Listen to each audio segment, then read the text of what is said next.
Yeah, I'm going to get started by welcoming all of you guys. Welcome to Wat Tung Yu. Nice to see everyone here. This is actually the third day of a 5-day course that I'm teaching. I know some of you guys might be here just for the morning, and that's fine because we have regular classes on Sunday, Wednesday, and Saturday. And whenever I'm teaching a course, students just come right in and join us. Today, what I'm going to be doing is guiding you in a meditation session. And then afterwards, I'm going to share this teaching on transforming the three poisons of craving, anger, and ignorance. This is where you learn about the high-level problems that the Buddha discovered in the mind and the solutions of how to fix them. Because what the Buddha did is he figured out how to get to this enlightened mental state where the mind's completely peaceful, calm, serene, and content with joy. So there are certain pollutions that the Buddha discovered that are in the mind, and he figured out the tools and the techniques of how to uplift them and eradicate them out of the mind. And that's what I'm going to be sharing with you as part of today's class. And then we're going to end up taking a break, and then afterwards I'm going to come back and teach the 5 precepts. These are 5 impactful decisions that you could make either wisely or unwisely, and it's going to produce either wholesome or unwholesome results for you. We're going to take a lunch break, and then I'm going to come back at 2 o'clock and teach the walking meditation. This is really helpful if you have an overactive mind, if you have a lot of anxiety in your mind, like a lot of energy, and you're just having difficulty sitting still to actually meditate. This is a great meditation for you. Or if you're falling asleep in meditation, it's really helpful for that as well. So that's what I'm going to be teaching today. And there's some other things I'm going to be teaching the rest of this week. You're welcome to stay for as long or as short as you'd like. It's really up to you. But I am going to start with breathing mindfulness meditation because we start with each one of our classes with that. The way that I start this is with some chanting to be able to ease into the meditation. This helps you get more benefit out of the meditation itself. If you would like to chant along and experience that, there's chanting sheets over there on the cabinet. You're welcome to help yourself to a chanting sheet, and you're welcome to chant along as I'm chanting.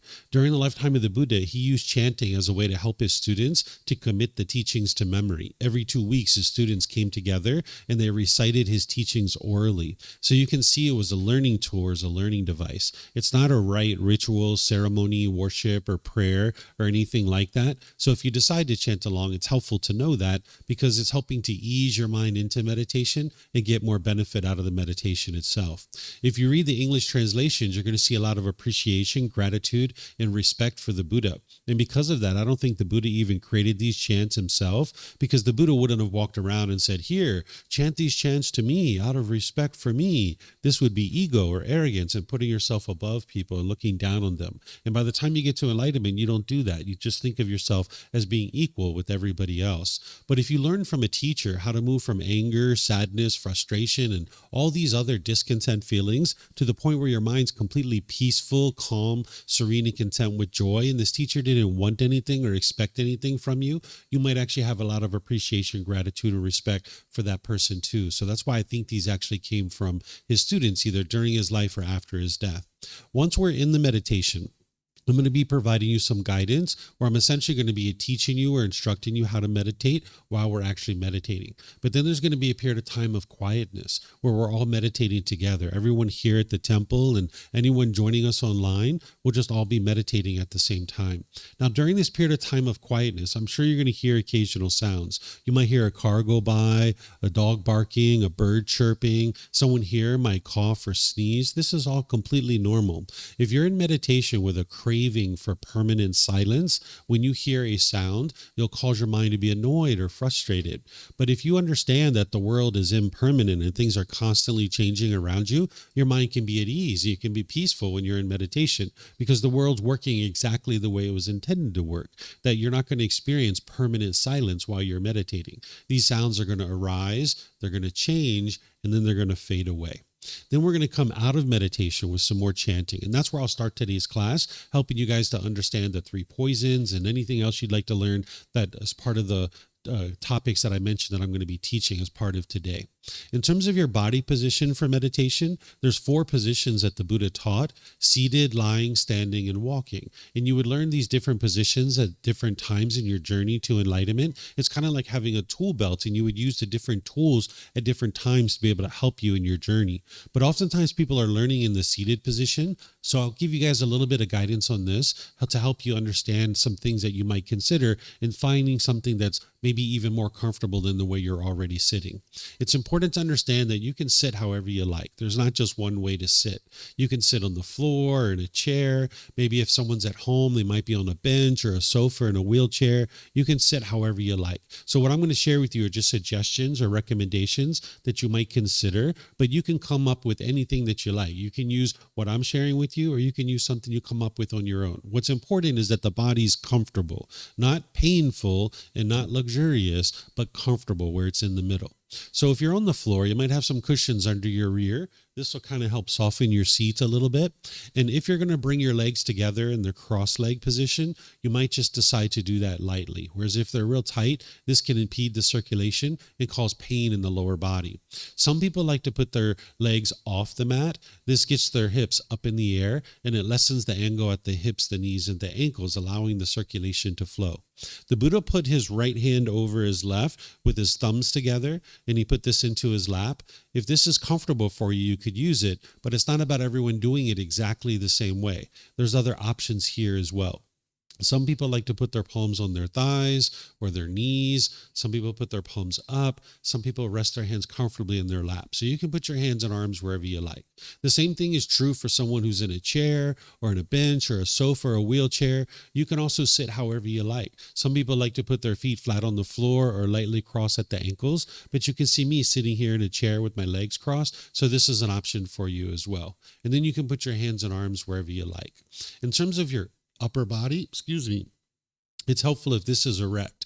With the sternum up and the shoulders back, it'll help keep the mind attentive and alert during the meditation. Whereas if you're slouched like this, the mind's going to have a tendency to be dull or lethargic. But if you're real rigid with the upper body, it's going to cause the mind to potentially be uptight or overactive. So you would like the mind to be attentive and alert during the meditation, because meditation is a dedicated, active, purposeful training session where you're eliminating certain unwholesome qualities and you're cultivating certain wholesome qualities in the mind. So you'd like the mind to be attentive and alert while you're training it. So having the sternum up and the shoulders back will help you to keep your mind attentive and alert. And it'll also make it easy for you to breathe in through the nose and out through the nose.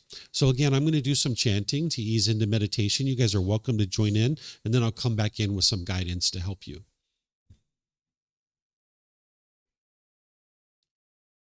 Arahang Samma Sambuddho Mahakeva Bhutang Mahakavanhang Apivateyami Savakato Mahakavata Tammo Dhammang Namasami Supatipano Mahakavato Savakasangho Sanghang Namami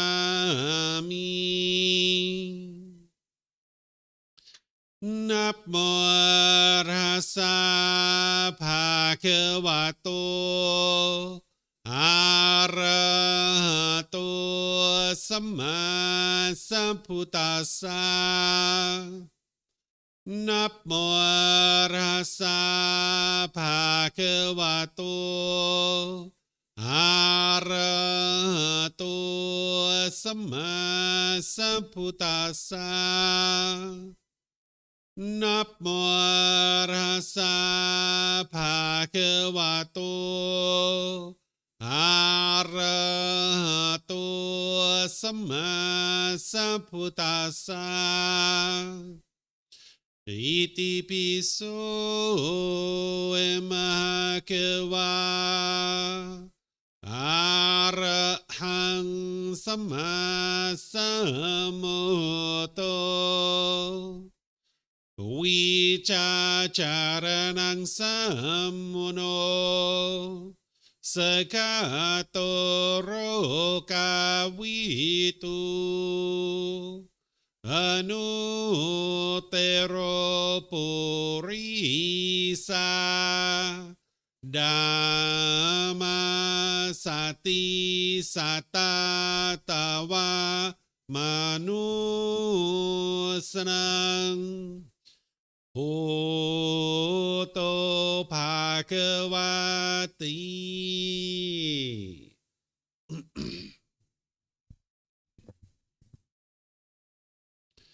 Okay, with the lower body and hands and arms comfortable,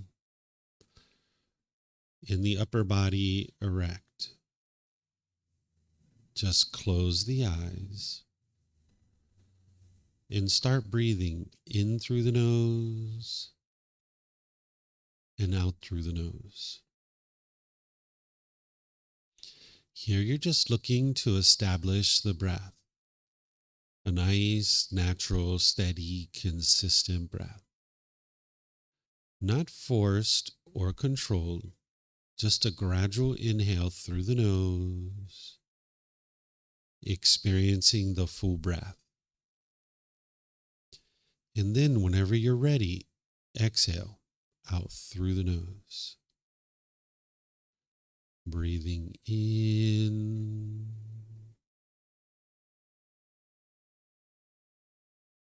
and out.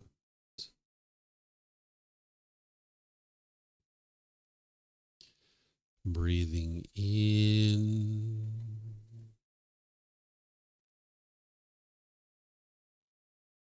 and out.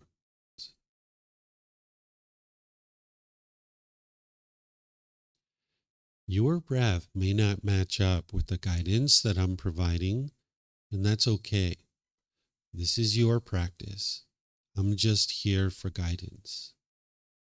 You can use this voice as a reminder that whenever you get to the next inhale, breathing gradually through the nose, developing a nice, natural, steady, consistent breath.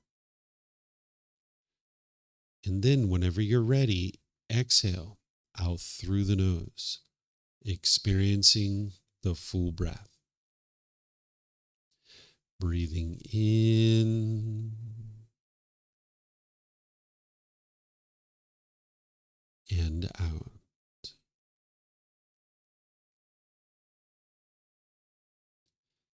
Breathing in and out.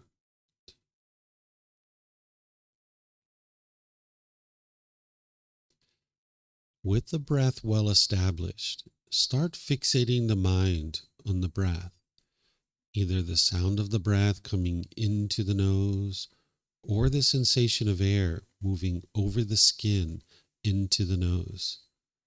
The breath is the present moment. Fixate the mind on the breath, the present moment. Breathing in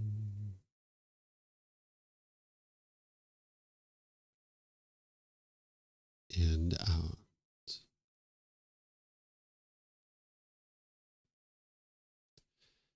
Breathing in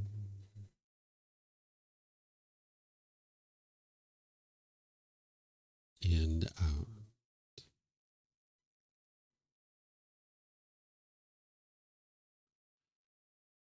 With the mind fixated on the breath, whenever you notice that it moves off the breath, cut that off, let it go, and come back to the breath, the present moment.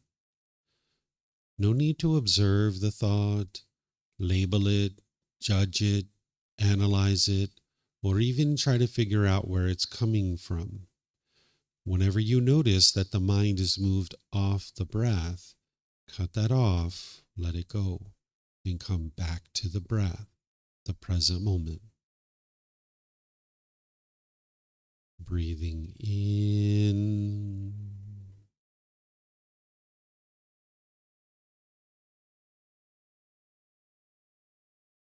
and out.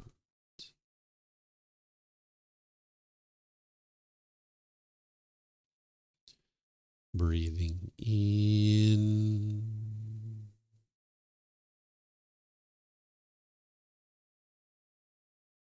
and out.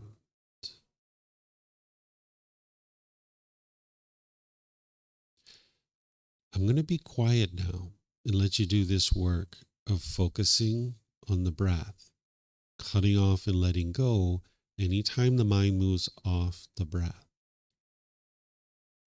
You have nowhere to go. There's nothing to do. No one needs you right now. This is your time to focus on the breath. Breathing in and out.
อะระหังสัมมาสัมพุทโธมหาเกวาโพตังมหาเกวันหังอภิวาเตมิสวากขาโตมหาเกวตาตัมโมดามังนามัสสามิสุปฏิปันโนมหาเกวโตสาวกสังโฆสังฆังนามามินับโมรัสสะภะคะวะโตอะระหะโตสัมมาสัมพุทธัสสะนับโมรัสสะภะคะวะโตอะระหะโตสัมมาสัมพุทธัสสะนับโมรัสสะภะคะวะโตอะระหะโตสัมมาสัมพุทธัสสะอิติปิโสมหาเกวาอะระหังสัมมาสัมพุทโธวิจาจารณังสัมมุโน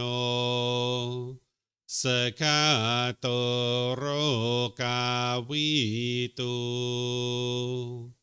อนุเตโรปุริสาดามาสติสัตตาตาวามนุสนังพุทโธภาควาติ Okay, if you guys would like to slowly make your way out of meditation. Once again, good morning to all of you guys. Nice to see everyone here. Welcome to everyone who's joining online as well. I'm going to help you guys to understand the three poisons, or also referred to as the three unwholesome roots or the three fires. This is going to help you to understand why you experience things like anger, sadness, frustration, irritation, annoyance, guilt, shame, fear, stress, anxiety, loneliness, boredom, shyness, resentment, jealousy. All of these feelings that you're experiencing, you can actually eliminate them through training of the mind. But you need to first understand what's causing them. You wouldn't be able to actually eliminate them if you didn't understand what was causing it. So here in this particular teaching, the Buddha helps you to understand the three high-level problems that are in the mind, and then there's solutions to actually fix it. When you're learning the teachings of the Buddha, it's important that you don't believe anything that you're hearing, whether it's from me, whether it's from books that I write, whether it's from other people. There's no belief in the teachings of the Buddha. With belief, you don't know what's true or false. You're just believing it because somebody convinced you to believe it, or you convinced yourself to believe it. In order to get to enlightenment, where your mind's completely peaceful, calm, serene, and content with joy, and you no longer experience any of those discontent feelings, you need to cultivate wisdom. The way that you cultivate wisdom is you learn something, you investigate it, you examine it. You then reflect on it to verify whether it's true or it's false. And then you practice it, integrating it into your day-to-day life and making decisions through those teachings. And that's where you cultivate the wisdom that you can see the truth. What the Buddha is helping you to do is awaken to understanding these natural laws. There's certain natural laws that are affecting you, whether you're aware of those natural laws or not. And by understanding these natural laws, you can actually awaken or cultivate wisdom of these natural laws, and now you can navigate the world more peacefully.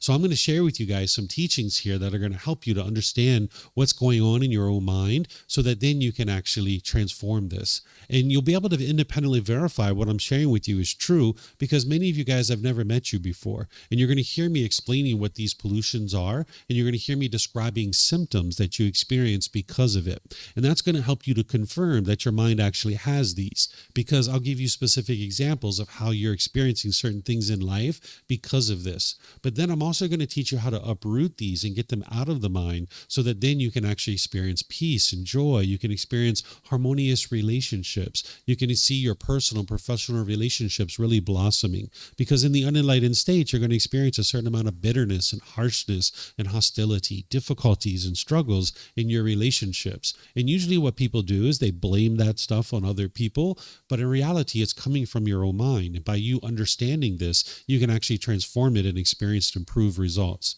I'm going to be stopping a few times along the way to see what questions you guys have. And if you have questions, you're more than welcome to ask anything you like, whether you're here or whether you're online.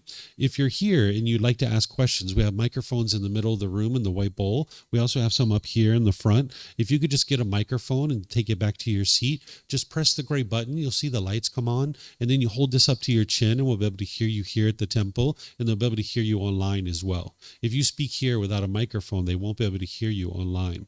And then you can keep these microphones with you, because you might have more than one question, or someone around you might have a question, and you can just share the microphone with them.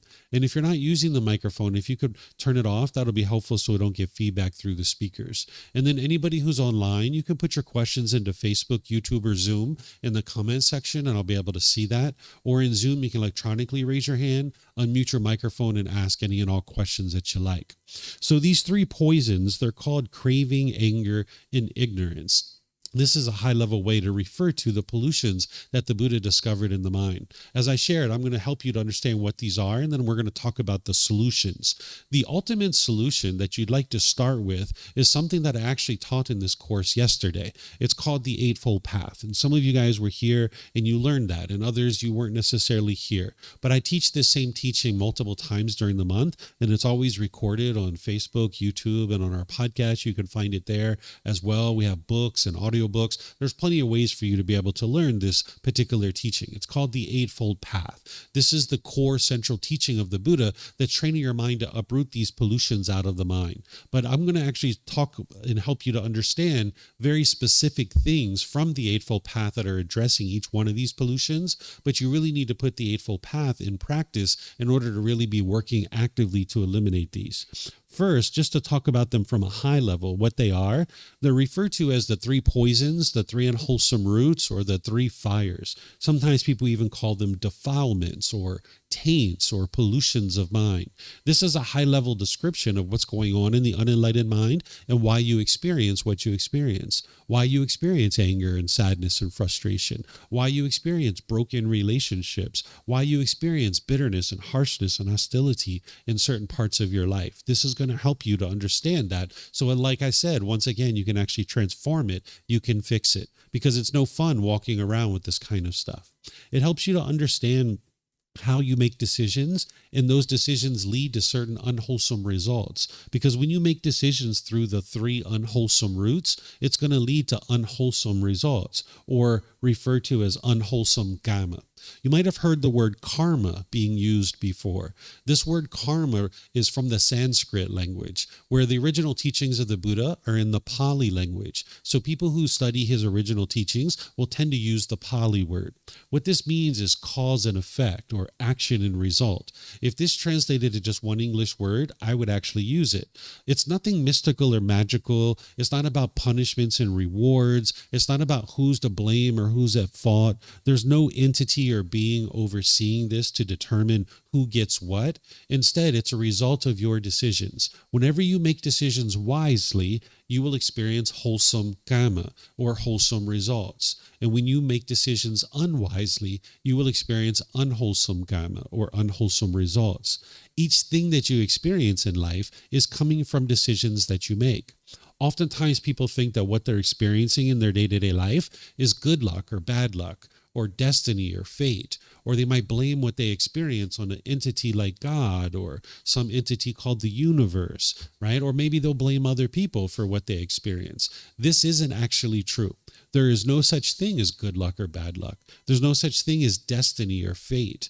This being of God is not controlling you and forcing you to do anything. There's no such thing as this entity of the universe that is controlling what you experience. And it's not other people that control what you experience. It's actually your own decisions that lead to any particular result.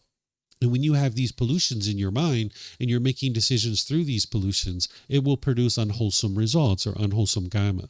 So you need to be able to see that it's your own mind that's producing any particular results that you experience. So ask yourself these questions. Ask yourself, who chose where you're sitting right now? Who chose what clothing you're wearing? Who chose the hairstyle that you have? Who chose where you live? Who chose whether or not you ate breakfast this morning? Who chose what job or occupation you have? Who chose the friends that you spend time with?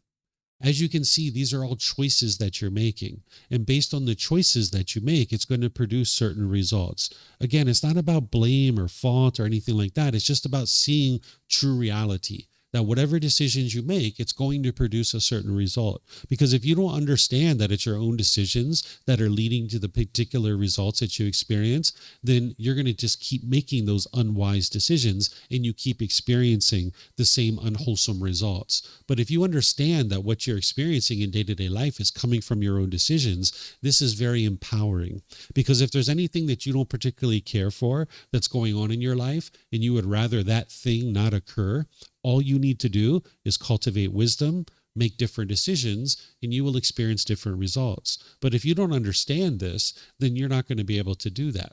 So for example, if I was walking down the beach and the wind was blowing in my face and I'm kicking up sand and the sand is blowing back in my face and I'm like, this is good luck or bad luck, or this is my destiny, this is my fate, this is some entity called the universe that's controlling this, or this is God that's choosing this for me, or it's other people that are choosing this. The other people are causing me to experience this. Then I'm just going to keep walking down the beach, kicking up sand, and it keeps blowing back in my face. But if I realize it's my decisions that are leading to this, all I need to do is cultivate wisdom, make different decisions, and I'll experience different results. I can choose to stop kicking up sand. So that's what the Buddha is teaching you, is what is leading to these unwholesome results that you experience in day-to-day life. And now you can make different choices and you can make different decisions. But you'll find it very difficult when you have these pollutions in the mind. So it's not good luck or bad luck that you're experiencing certain things. That doesn't actually exist.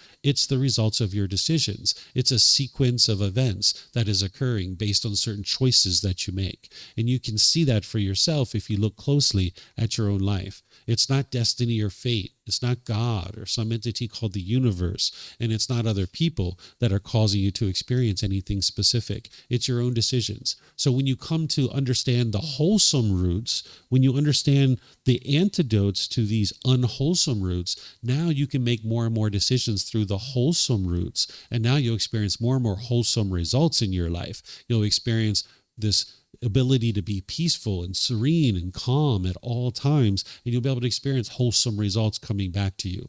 So these three poisons or three unwholesome roots or three fires, they explain the problem that is in the mind and how to actually solve it. This is kind of like a high-level way of understanding it. The deepest level of detail that the Buddha shares of what's going on in your mind is called the 10 fetters. These are 10 individual pollutions. But when we talk about it from a high level, we talk about it as the three poisons or the three unwholesome roots or the three fires. What the 10 fetters are, they're 10 individual pollutions. That's the deepest level of detail that the Buddha shares. And he calls them fetters because during his lifetime, if you were someone that they were trying to keep confined to a certain area, like a prisoner, they would put a shackle and a chain and a ball around your ankle. That's what a fetter is. It's a shackle and a chain and a ball. And then they would just keep you out in a field, and now you would stay confined to a certain area. Where today we put those types of individuals into jail cells or prison cells, where during the lifetime of the Buddha, they attached a fetter to your ankle. So when the Buddha discovers these 10 pollutions in the mind, he calls them fetters because it's keeping the mind trapped in this unenlightened state, continuing to experience anger and frustration and sadness and guilt and shame and fear and stress and anxiety, loneliness, boredom, shyness, resentment, jealousy, over and over and over again. But just like a prisoner, if you release that shackle off their ankle, they're free. The same thing is true about your mind. When you eliminate these 10 fetters or these 10 pollutions, the mind is now free. Because when you're experiencing anger and sadness and frustration, all these other feelings, your mind is bound up. It's not free. But when you get rid of that, your mind can be free. This is where the mind's experiencing the peace, the calm, the serenity, and the contentedness with joy. And this is occurring through gradual training, gradual practice, and gradual progress. Sometimes people think that the Buddha sat under a tree, he meditated, and then instantly got to enlightenment. And this isn't actually true. This isn't what he shares. This isn't what he teaches. And you know this to be true too, because everything you've ever done in life has been gradual training, gradual practice, and gradual progress. Whether it's to learn to read, write, or speak a certain language, it's been gradual training, gradual practice, and gradual progress. Or maybe there's some job or occupation, some special skill that you have. It's been gradual training, gradual practice, and gradual progress. So getting to enlightenment is the same way. So you're gradually eliminating these pollutions in the mind, and you're gradually increasing the wholesome qualities. So what I'm going to do is help you to understand all three of these from a high level, and then I'm going to drill into each one of them in detail and then give you the solutions of how to actually fix this. So it's called craving, anger, and ignorance. Some people call it greed, hatred, and delusion, or you might hear some people refer to it as desire, ill will, and confusion. What craving or desire is, this is the mind's longing, yearning, the chasing after the objects of your affection. The mind thinks that the next new shiny object waiting around the corner is going to provide some lasting satisfaction. So the mind pulls towards this. It'll chase it and chase it and chase it and chase it. And it thinks something external is going to provide lasting satisfaction. So that's why it chases after it. It's almost like an unquenchable thirst that the mind has. The mind, if it gets what it wants and what it expects, it will experience pleasant feelings like happiness, excitement, elation, thrill, exhilaration, or euphoria. But if the mind doesn't get what it wants, it gets painful feelings like anger, sadness, frustration, and others. So the mind in the unenlightened state is having this craving, this longing, this yearning, thinking something external is going to provide lasting satisfaction, so it will chase after it. And it can only be happy if it gets what it wants. But because you live in an impermanent world, you're not going to always get what you want. Everything in the world's constantly changing, and you can't always get what you want. But the mind can only be happy in the unenlightened state when it gets what it wants. So it will chase after things and try to get happiness from external objects. So the mind will think, I don't feel good. What do I need to feel better here? More money. That'll fix everything. Let me get some more money. So the mind will chase after this money. And maybe you chase it for a while and you get your money and you're so happy and you're so excited. But then after a while that fades away and you end up back in the painful feelings. And the mind's like, what do I need to feel better here? A new boyfriend, a new girlfriend. That'll fix everything. Let me get a new boyfriend or a new girlfriend. And now you might chase after that for a while. And you get your new boyfriend or girlfriend and you feel good at the beginning. You're feeling so happy and excited. But then you start feeling disgruntled and angry and frustrated, and you break up with the relationship, and you end up right back in the painful feelings again. And then the mind's like, what do I need to feel better here? I know what I'll do. I'll go to Thailand. That'll fix everything. Let me go to Thailand. They've got mango and sticky rice. They've got massages. We can play with the elephants. Let's go to Thailand. And then you're really excited to come to Thailand, and you're so happy. But then you got to go back home. You're like, I don't want to go home, right? So you're back in the painful feelings again, because these feelings that you're experiencing are just temporary. They arise, they change, and they fade away. So this craving, this longing, yearning, the mind can only be happy when it gets what it wants. And when it's not getting what it wants, it gets angry or sad or frustrated or some other painful feeling. And when that anger is arising, this is the second pollution. When that anger is arising, the mind firmly believes it's coming from something external. So what you'll tend to do is you'll tend to act unskillfully. You'll tend to push people away, or you'll push a situation away. This is called aversion, where you might have pushed away friends or family out of your life, thinking that that's going to solve your problem. And when you push those people out of your life, you can see that that didn't solve the problem, because you still get angry, you still get annoyed, you still get frustrated. Or the second thing you'll do is you'll tend to be bitter and harsh and hostile towards people through your intentions, your speech, and your actions. It's almost like an animal growling and roaring at another animal. It's like, "Arr," trying to fear them into doing things your way.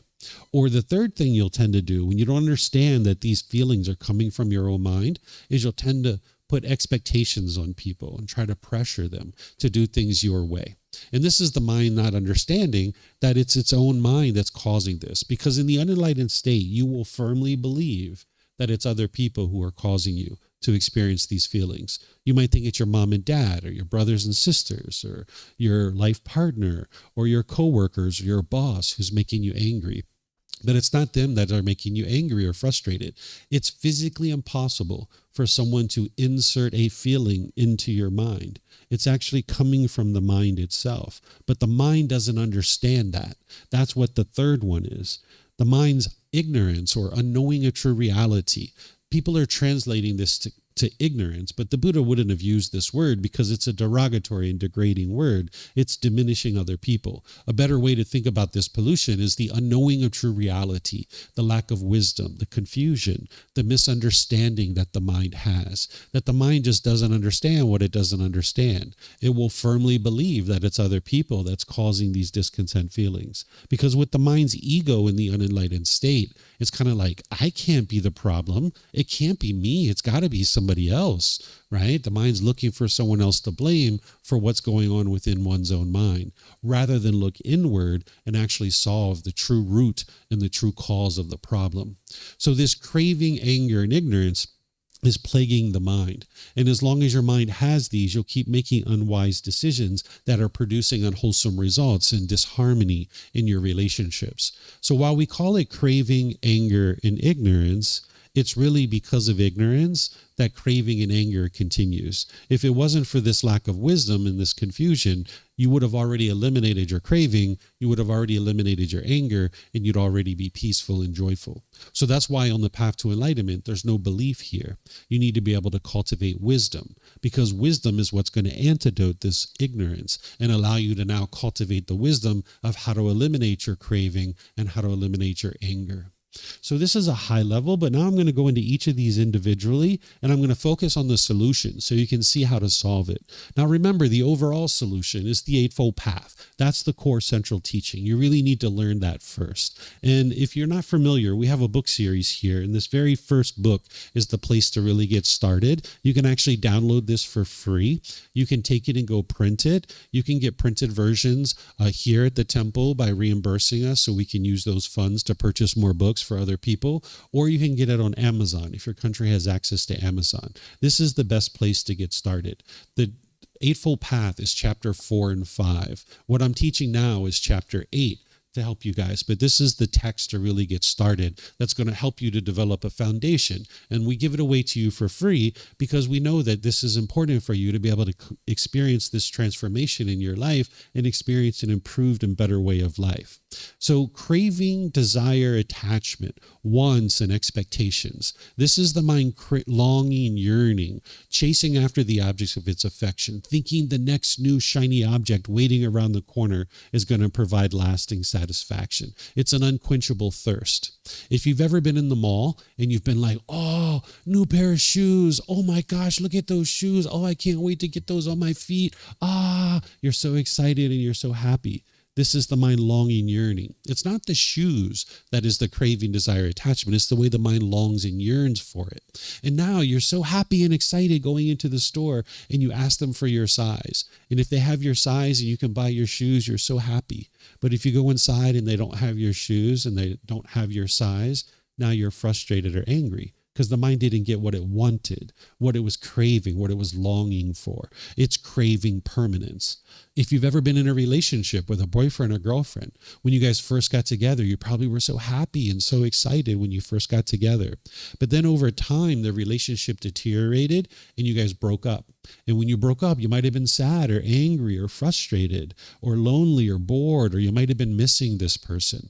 This wasn't your love that was causing this. This was the mind holding on and craving permanence, where the mind can only be happy if it gets what it wants and what it expects.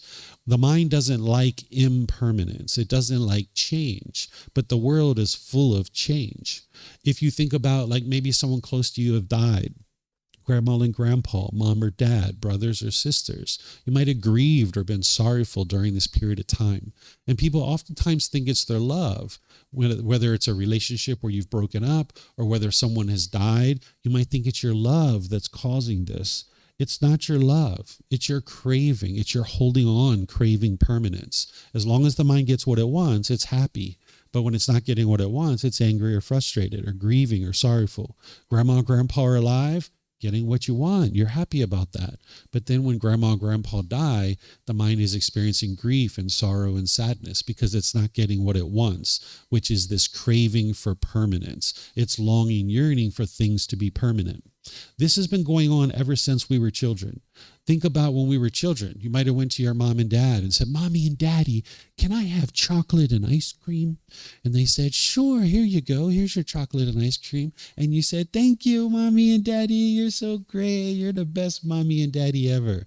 Right? And then the second day came around and you said, "Mommy and Daddy, can I have chocolate and ice cream?" And they said, "Sure, here you go. Here's your chocolate and ice cream." And you said, "Thank you, Mommy and Daddy. You're so great. I love you so much. You're so great." So then the third day came around and you said, "Mommy and Daddy, can I have chocolate and ice cream?" And they said, "No." "You're the worst Mommy and Daddy ever. I don't like you anymore." Right? This is because the mind didn't get what it wanted, what it was expecting. It was craving that chocolate and ice cream, and it could only be happy if it got that chocolate and ice cream, right? Or say you have a brand new car. Maybe you drive this car off the parking lot and you park it at a store and you go inside, and when you come out, it has a scratch on your car. It's not the scratch that's causing your anger and frustration if you get angry and frustrated there. And it's not the person who scratched your car. It's the mind craving permanence, wanting this car to look permanently beautiful. And the mind can only be happy if it gets what it wants. Say you go to the airport and you're so excited to go to Thailand. You just can't wait to get to Thailand, right? There's mango and sticky rice and all these other things, right? And then you show up and your flight's delayed. And now you have to wait for 3 or 4 hours when you were planning to leave like in the next hour, right? And now you might be angry or frustrated. It's not the airline company that's causing that. This is the mind's craving for permanence. There's going to be impermanence in your life, right? Because there's going to be maintenance issues. There's going to be weather issues. There's going to be crew issues. If you travel enough, it's only a matter of time before your flights are canceled or delayed at some point. And now your mind might be angry or frustrated, but that's because of the craving for permanence. I want every single airplane to take off on time, especially the ones I'm on, right? That's the way the mind thinks. Everybody else's plane can be late. You don't mind that, right? You're not upset about that. It's my airplanes need to take off on time, right? That's the way the mind thinks. That's the craving for permanence. So you need to be able to see that it's your own mind that's causing these feelings. Don't believe me. Don't believe other people, but don't believe what you're currently thinking, which is other people are causing these feelings. Instead, look at this for yourself. Look at a recent situation where you've been angry or sad or frustrated or some other feeling. It might have been this morning or yesterday or last week. Look at that with these fresh eyes. What is it that you wanted? What did you expect? What were you longing, yearning for? And if you would have gotten it, you would have been happy. But because you didn't get what you wanted, your mind was angry or frustrated or some other discontent feeling. If you can see this for yourself, you can have a real breakthrough to being able to see that it's your own mind that's causing these feelings. And now it's empowering because now you can actually fix it. You don't have to feel bad about this. You don't have to feel guilty or shameful because every person who's ever been born has experienced exactly the same thing, including the Buddha. But the difference is that the Buddha figured it out. He figured out what causes these feelings so that then you can actually solve it. But you need to be able to see that it's your own mind causing these feelings, because if you don't, you're going to keep having difficulty after difficulty, struggle after struggle, problem after problem. But when you see that it's your own mind that's causing these feelings, that's very empowering, because now you can actually apply the solutions to fix it. Because what the mind's doing in the unenlightened state is it's holding on, it's craving permanence. And these are the solutions that are really targeting it from the teachings of the Buddha. It's breathing mindfulness meditation and generosity. That meditation that we just did, where we're focused on the breath, and anytime the mind moves off the breath, you cut that off and let it go and come back to the breath. The goal of this meditation is to train your mind to let go, because the mind doesn't know how to let go. In the unenlightened state, it holds on. That's why when you broke up with that boyfriend or girlfriend, you were angry or sad or frustrated or lonely or bored or missing this person. But at some point, your mind let go. You were like, you know what? If he wants to be with someone else, so be it. And your mind let go. Or you were thinking, you know, if she wants to live in a different part of the world, okay, so be it. And your mind let go. And that's where your peace and your joy came back.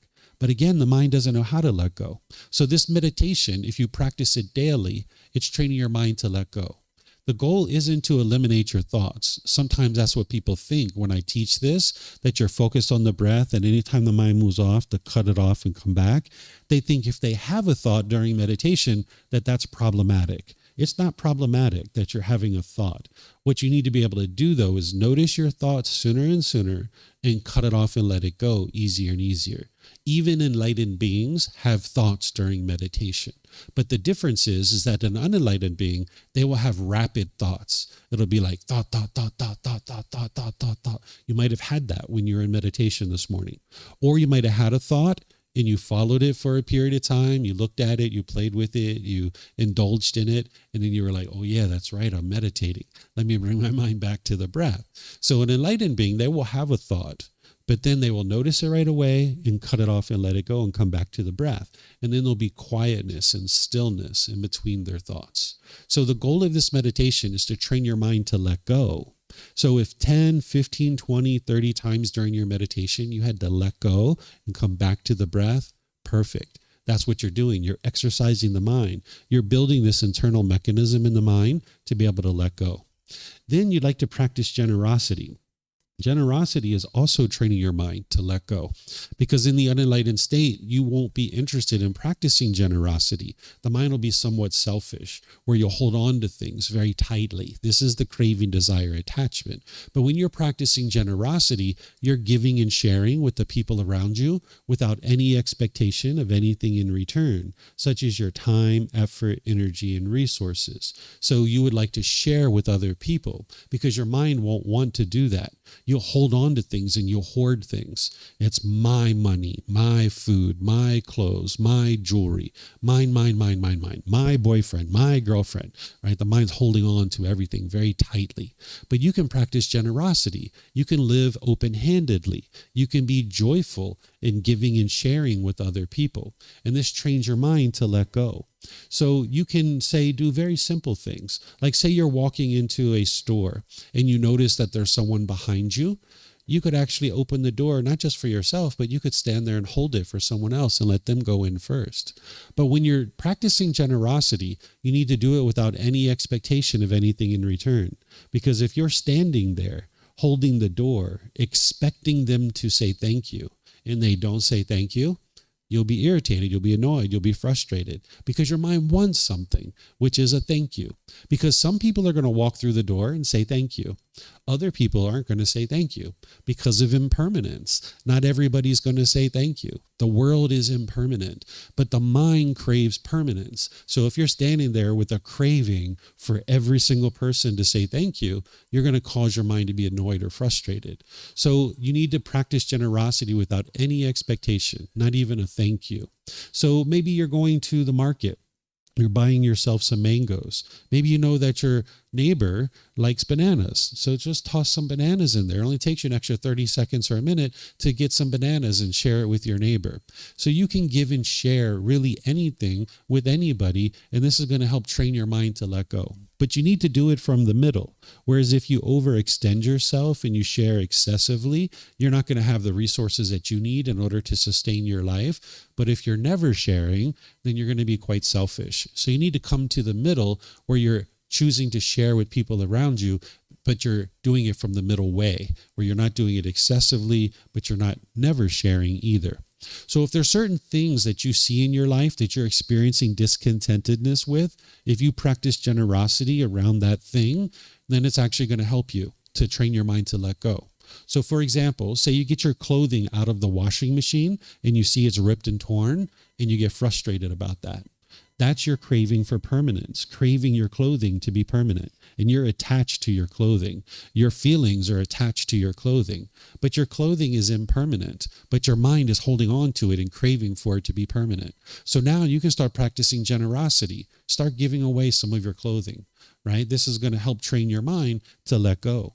Or say when your bank account balance is up here, you're really happy. And when it goes down here, you're sad or frustrated.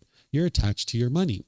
You're going to need to share your money, right? So when you go around, you might decide to put some money in different donation boxes. Here in Thailand, you'll go to grocery stores or department stores. You'll see donation boxes pretty much everywhere. And you might decide to let go of some of your money. What you'll notice is your frequency is more important than the amount. So if somebody was going to give $500 once a year to a children's orphanage, that's not nearly as helpful for your mind as giving $1 a day. If you give $1 a day, your mind's having to more frequently let go. So let's just say maybe you're going to give away 100 baht, right, throughout your day. So you might put 10 baht or 20 baht here and there and there. So maybe like 5, 6, 8 times during your day, your mind's having to let go, let go, let go. You might have something like jewelry that you notice that when you misplace it, your mind is shaken up because it's craving that permanence. You might not be able to give it away because it might be too expensive, right? So maybe what you do is you give it to a friend or a family member, somebody that you trust, and you say, hey, can you hold on to this for a little while? I need to get this outside of my house. And now you let them hold it or wear it or whatever it is, and they keep it for a few months while you train your mind to let it go. This is how you can train your mind to let go. Not just the meditation, but also practicing generosity where you're giving and sharing with the people around you, such as your time, effort, energy, or resources. But you need to do this without any expectation of anything in return. And you're going to notice that the frequency of it is more important than the amount. The same thing is true about meditation. You'll notice that if it's one meditation for 30 minutes or 2 for 15, the frequency is actually more important. The 2 for 15 will be more impactful for your mind. So any questions on craving? Anything you guys would like to ask? No questions? Okay, I don't see any questions online either. Okay, so when the mind has this craving and it's getting what it wants, it gets all these pleasant feelings. It's so happy, it's so excited because you're getting what you want, right? But then when you don't get what you want, what the mind's longing, yearning for, that's where the anger and the frustration, the hostility and the bitterness comes in. When this anger is coming in, the mind firmly believes it's coming from something external. So what it'll tend to do is it'll tend to push people away, or you'll push a situation away. You might have done this in your life where you've pushed away friends or family, or you might have been bitter and harsh and hostile to them through your intentions, your speech, and your actions. Or you might have put your expectations on people and tried to pressure them or control them to try to do things your way. And people might be actually doing this to you too.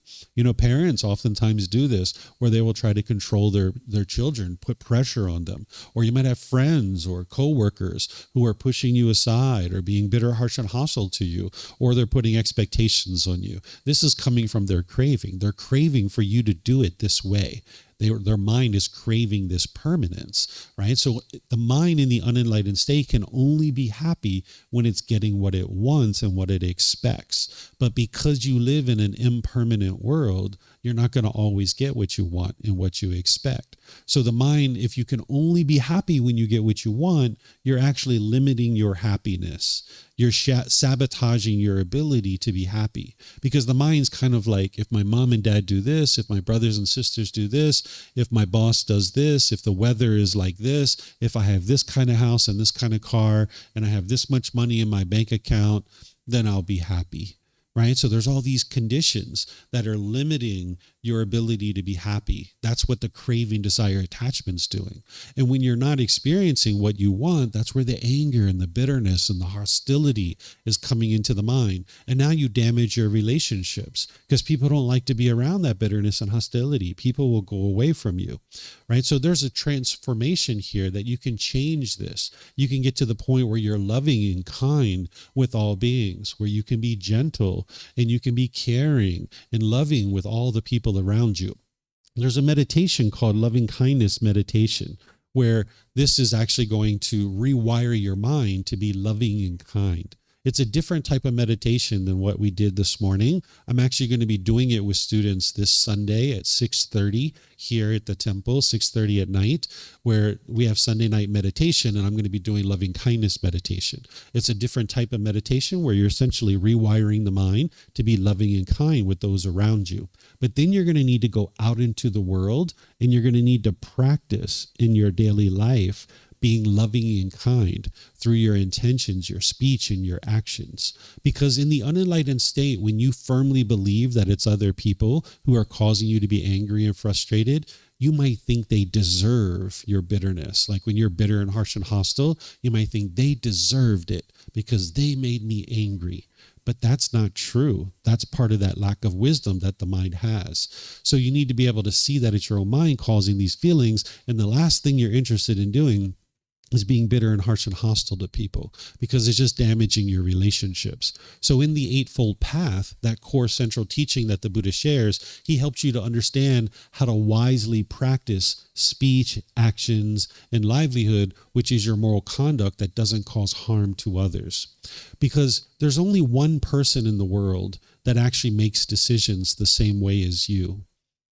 Do you know who this person is that makes decisions your way 100% of the time? There's only one person in the world who does that. You know who this person is? Yourself, right? You're the only person who makes decisions your way. So oftentimes people feel like they can't love someone unless they do things your way. But there's only one person in the world who does things your way. So if you can only love people who do things your way, that means you can only love one person in the world. And you might actually have problems doing that sometimes. You might have problems loving yourself, right? So this meditation is designed to rewire your mind to be loving and kind to all people. Understanding that when that bitterness and harshness and hostility is coming into your mind, it's actually coming from your own mind. It's not coming from the outside world. Oftentimes when we experience that frustration and agitation and our relationships are difficult and we're struggling, we think the way to solve this is to fix the other person. I know I did this for a long time. When I was growing up, I had a lot of expectations for my mom. I wanted her to be a certain way, and she wasn't that way. And I kept trying to change mom. And when mom and I were together, it was like fireworks, right? You might have people like this in your life. When you come together with that person, it's like fireworks. Man, there's all kinds of problems, right? So mom would pick up the rubber ball of anger and she would throw it around the room. And I'd pick up the rubber ball of anger and I'd throw it around the room. And next thing you know, we've got all these rubber balls of anger bouncing around the room. Well, when you start training your mind with loving kindness meditation and you start being loving and kind with the people around you, you'll start functioning differently. So when mom used to pick up the rubber ball of anger and she'd throw it around the room, after training my mind, I would just watch it roll to the corner and it would lose its energy. Where in the past, I would be bitter and harsh and hostile with mom.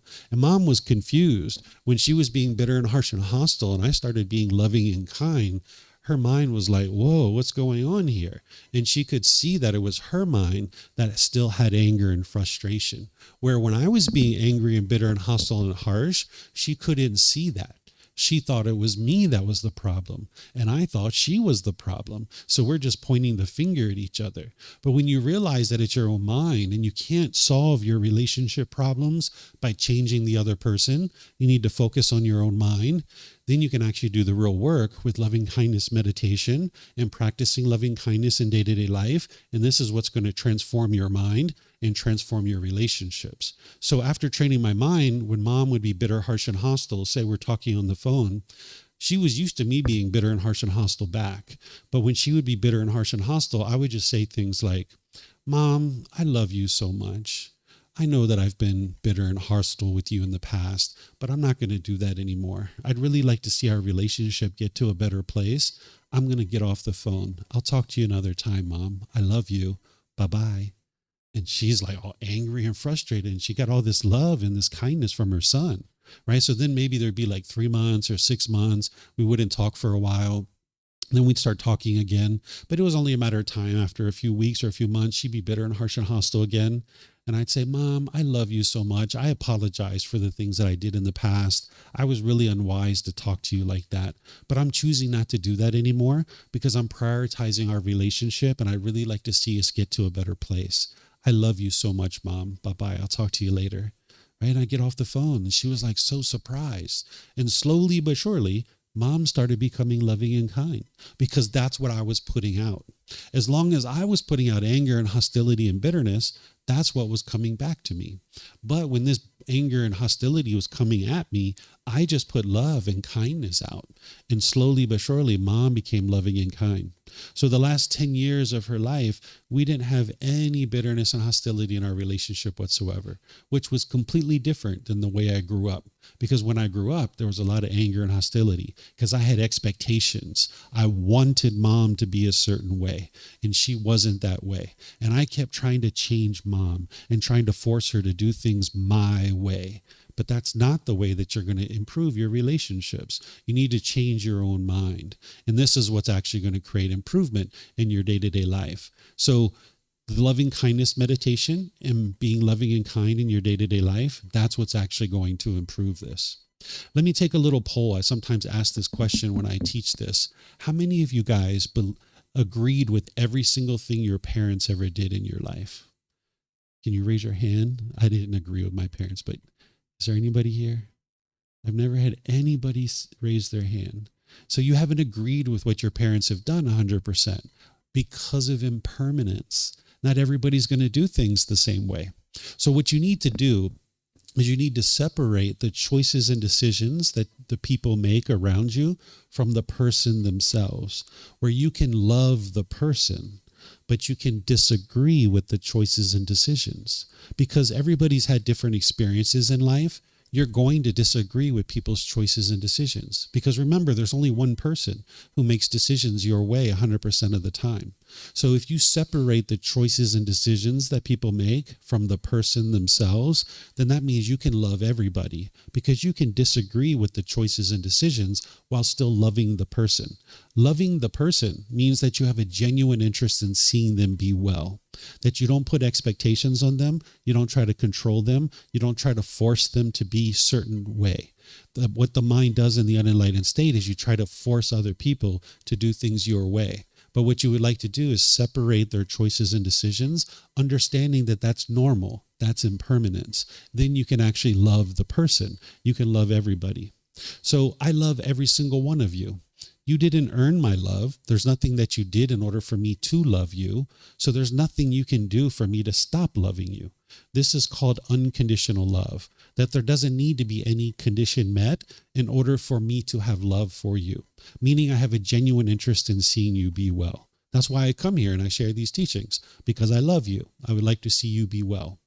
I don't suggest you do this, but if you went out today and you killed somebody and you called me from jail and you said, hey, David, I need your help. I'm in jail. Will you come see me? Sure, I'll come see you.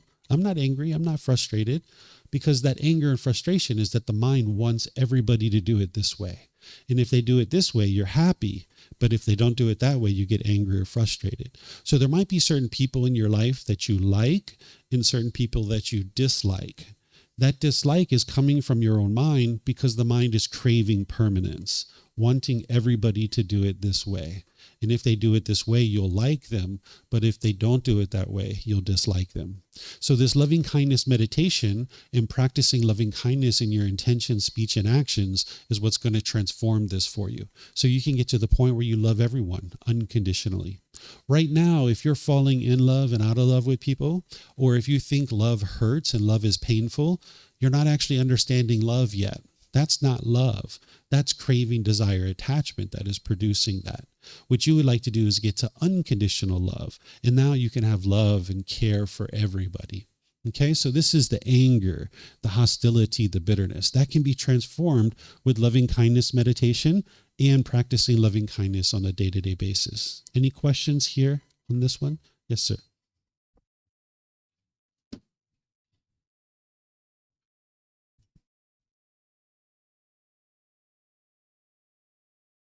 Hello. Yep. G'day. That's just, very Australian. Yeah. Just on that, I've found that like when someone's doing something bad towards me or something I don't agree with, sometimes it can be bad for me to be around them. Mm-hmm. Whether that could be like a habit that they have that, you know, I might be susceptible to. It's still on. Yeah. Can you still have love and kindness and not to be around them or have space from them? Yeah. So the only reason why you're uncomfortable when someone's doing a particular thing is because you're having craving, desire, attachment. So there's this unconditional love. Like when we grow up, our parents have unconditional love for us. But the problem is that it's polluted with craving, desire, attachment. And this is where they start putting their expectations on us and trying to control us and pressure us or be bitter and harsh and hostile to us, or they push us aside, right? So when we grow up, we think that's love because that's what we experience growing up. So what you're looking to do is get the cravings, desires, attachments out of the way so your true love can actually shine through. So in that situation where there's somebody doing something, let's say they're talking a certain way, they're making jokes a certain way, and you don't like it, it's because of your craving. You're wanting this person to be a certain way, and they're not that way.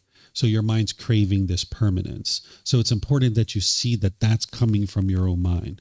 If you choose to step away from this relationship, that's not going to solve your problem. But that doesn't mean that you stay in the relationship, because what the mind's going to want to do is it's going to want to push this person away.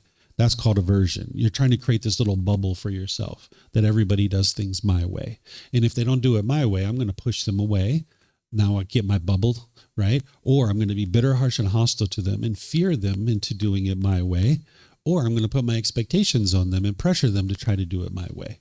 But in this situation, you can't live harmoniously with all beings. So just choosing to leave out of the relationship doesn't solve your problem because you still have craving, desire, attachment in the mind. So what determines whether it's aversion or not is whether or not you have right view, which we studied yesterday. If you push this person away thinking that they're causing your discontent feelings and you're going to improve that by leaving out of the relationship, that's wrong view. That is aversion, and it's not going to solve your problems. But if you're in a relationship and you realize it's not going well and you need to leave this relationship, you can choose to leave out of the relationship and understand that any discontent feelings that are being experienced in the mind are coming from your own mind. And now you need to work on that. This is right view. So from the outside looking in, it's exactly the same thing. A relationship has ended. You're choosing to walk away, right? But from the outside looking in, you don't see what's going on inside the mind. So that's where you've got to have mindfulness and know, when I'm leaving out of this relationship, why am I doing that?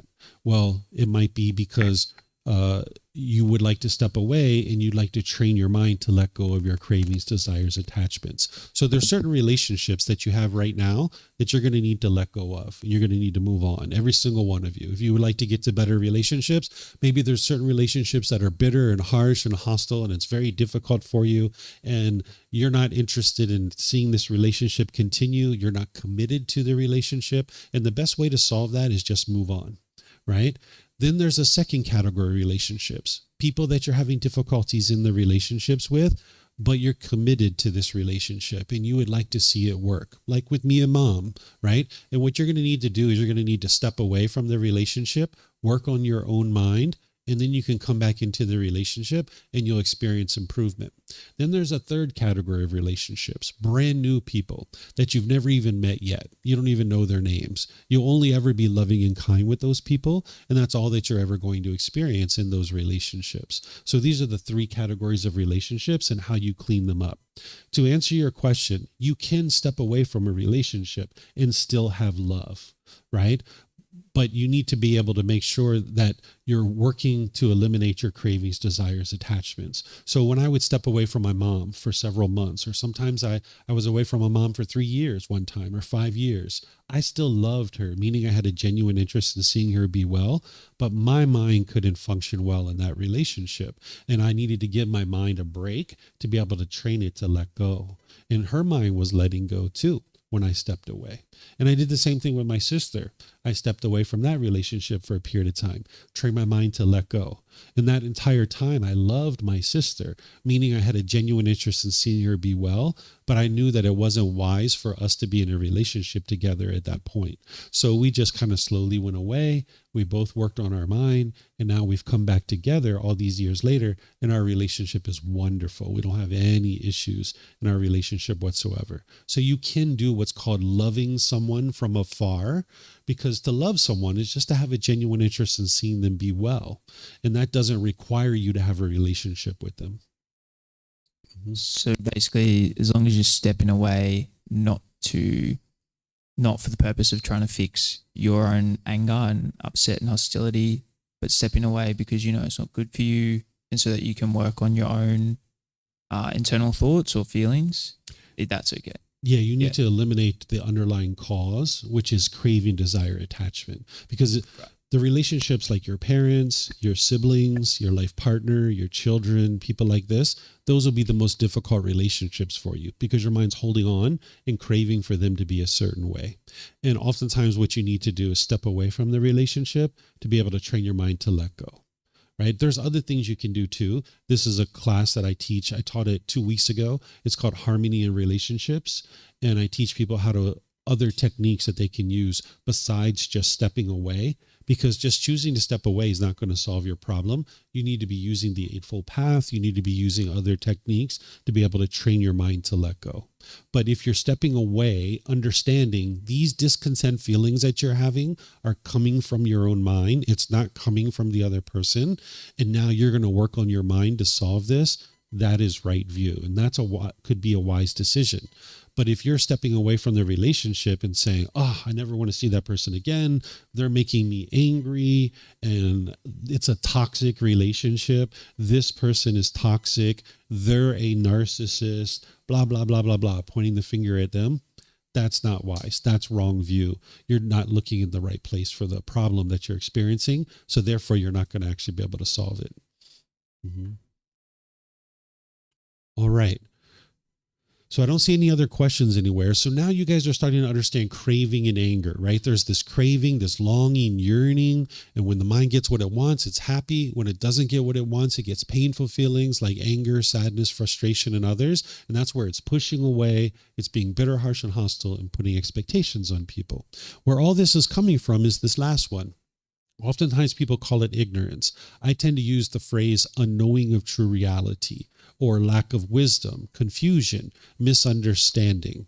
The mind just doesn't understand what it doesn't understand. It lacks wisdom to understand that it's really craving that is causing the anger. So we call it craving, anger, and ignorance, but it's really because of ignorance, the lack of wisdom, that the mind continues to crave and it continues to have anger. So what you're doing in order to transform this lack of wisdom is you're cultivating wisdom. That's why you don't believe any of the teachings of the Buddha. You need to learn, examine, and investigate his teachings. You need to reflect on them to verify if they're true or they're false. And then you need to practice his teachings, integrating them into your day-to-day life. And this is where you cultivate wisdom and you can see the truth. Because as you implement his teachings, you're going to slowly be bringing down your craving, your anger, and your ignorance. And in certain situations that you used to once get angry and frustrated, you'll be in those same situations and your mind's completely peaceful and completely joyful. And you'll know that it's these teachings that are actually leading to that improved condition of mind. So while you're bringing down the craving, anger, and ignorance, you're gradually increasing your generosity, your loving kindness, and your wisdom. And now you live your life that way for an extended period of time. And this is where the transformation of your mind is occurring. So the mind lacks wisdom of things like the three universal truths, the Four Noble Truths, the Eightfold Path, the Five Precepts, the Brahma Viharas, the natural law of Karma, the 10 fetters, the 7 factors of enlightenment, extensive meditation training. These are the things that the mind lacks wisdom about. So the Buddha is helping you to be able to cultivate this wisdom by sharing the teachings with you that it took for him to get to this peaceful and joyful mental state. And then you don't believe that. You learn, reflect, and practice. And this is what we mean by awakening. You're awakening to the wisdom of these natural laws. There's certain natural laws that are affecting you, whether you're aware of it or not. And when you lack wisdom of natural laws, you'll tend to struggle and have difficulties in the world. That's where the stress, the anxiety, and the frustration and all these other feelings come from. That the mind's lacking this wisdom, that it's truly craving, that is producing the anger. So when we were children, we didn't understand the natural law of gravity. We fell down, we hit our head, we bumped our elbows, we broke our toys, and we cried and cried and cried and cried because we didn't understand the world that we lived in. But slowly but surely, we cultivated wisdom about that natural law. We never believed in it, but we could see the truth for ourselves, that it's real. It's actually a real natural law. There it is. That's the gravity. So slowly but surely, we gained wisdom of this natural law. And now we make wiser decisions. We tie our shoes a little bit tighter. We look at the surface of the sidewalk when we're walking. We stopped being so giddy and bouncing around like a kid all the time. And that's why we don't have the same problems that we used to have. We can climb ladders. We can ride bicycles. We can get on airplanes and fly all over the world because you might say that we're fully awake to the natural law of gravity, meaning we fully cultivated wisdom about this natural law.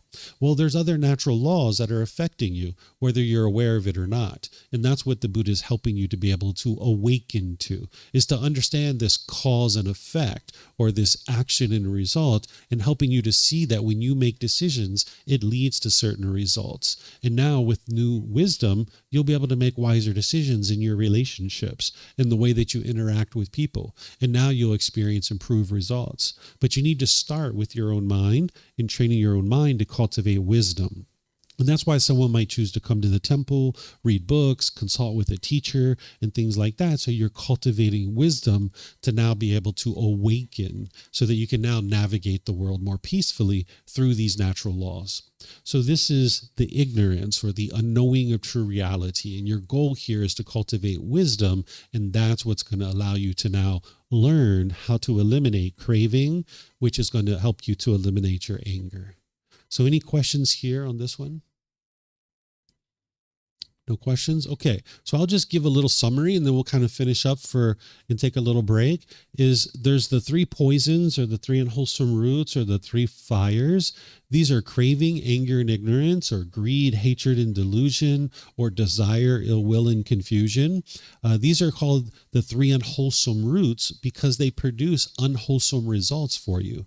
That whenever you make decisions through craving, anger, and ignorance, it produces unwholesome results. You can look in your life to independently verify this. You can see when you were bitter and harsh and hostile, you ended a relationship. Someone chose to no longer spend time with you.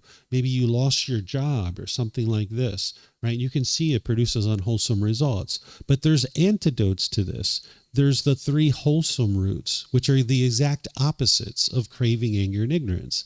The opposite of craving, where you're holding on to things very tight, is generosity, where you're giving and sharing with the people around you. The opposite of anger is loving kindness, where you, instead of being bitter and harsh and hostile, you're loving and kind with the people around you through your intentions, your speech, and your actions. The opposite of ignorance is wisdom, where you're making wise decisions through these natural laws. And slowly but surely, as I mentioned, you're bringing down your craving, anger, and ignorance, and you're gradually increasing your generosity, loving kindness, and wisdom. And this is where you live your life that way for an extended period of time through the Eightfold Path And slowly but surely, your mind will move closer and closer to this enlightened mental state where it's completely peaceful, calm, serene, and content with joy. You won't experience anger, sadness, frustration, or any of those other discontent feelings. You'll see that your personal and professional relationships are really blossoming. They're at ease. You'll notice you have focus, concentration, clarity, and deep memory. And you'll notice that you can't even be in a bad mood anymore. That is physically impossible for you to experience a bad mood by the time you get to enlightenment. So this is the 3 poisons. I'm going to take a break here for everybody. It's basically about 10:35. So we'll take a break up until 11 o'clock. When I come back at 11 o'clock, what we're going to do is we're going to study what's called the 5 precepts. If you've heard that the Buddha taught no killing, no stealing, no sexual misconduct, no lying, and no intoxicants, this isn't actually true. The Buddha never taught those things. That sounds like black and white. It sounds like rules and commandments. Instead, I'm going to use his original words to help you see what he taught on this important topic. And then I'm going to show you how to relate it to day-to-day decisions that you're making. Because by learning this, it's actually helping you to eliminate craving, anger, and ignorance, and allowing you to make wiser and wiser decisions. So these are 5 impactful decisions that you could make either wisely and experience wholesome results, or unwisely and experience unwholesome results. So this is going to help you to be able to awaken and cultivate wisdom. So if you'd like to learn this, I'm going to start this at 11. And like I said, at 2 p.m. today, I'm going to be teaching walking meditation, which is really good for an overactive mind and things like that. So you guys are welcome to attend any of this that you would like. And then I'm going to be teaching the rest of this week as well. On Friday, there's a tour where I'm going to take students out to some temples outside the city. We're going to go to a forest temple, and we're going to go to a temple on top of the mountain. So you guys are welcome to attend that if you like as well. This weekend, there's classes here. You can see all these types of things and more on our bulletin board over there, or you can look at our website, or you can even come to talk to me and I can get you plugged in to whatever it is that you'd like. Like I mentioned, I suggest you start with this first book. This is the best place to get started, and you can get it on our website. You can download it. You can get it here just by reimbursing us for the printing cost, or you can get it on Amazon. So thank you all for your interest to learn and understand the teachings of the Buddha. Whatever you choose to do today, have a very lovely and wonderful rest of your day. Perhaps I'll see you next time. Sawadee krap. Jai Jian.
Thank you again for watching. Enjoy your meditation. Look forward to seeing you online and answering any questions that you might have. Thank you so much.